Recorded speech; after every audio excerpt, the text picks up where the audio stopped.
नमस्कार, मैं हूं रवि सिंह। आप देख रहे हैं यूपी एक्सप्रेस न्यूज। तो दोस्तों, शुरुआत करते हैं देश दुनिया की बड़ी व अहम खबरों के साथ। वहीं इस वक्त की खबर, लखनऊ से कांग्रेस के पूर्व अध्यक्ष राहुल गांधी को लोकसभा की सदस्यता समाप्त किए जाने पर तंज कसते हुए समाजवादी पार्टी के अध्यक्ष अखिलेश यादव ने कहा कि भाजपा लोकतंत्र की हत्या कर रही है। श्री यादव ने शुक्रवार को जारी बयान में कहा कि भाजपा संविधान का गला घोट रही है।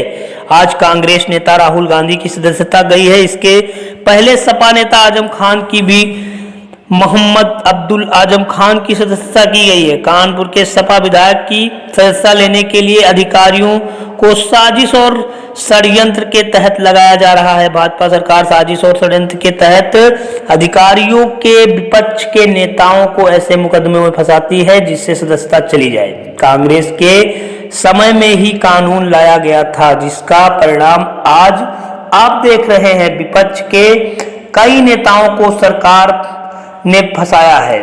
आपको बता दें कि भाजपा लोकतंत्र की हत्या कर रही है। अखिलेश यादव के बयान में सामने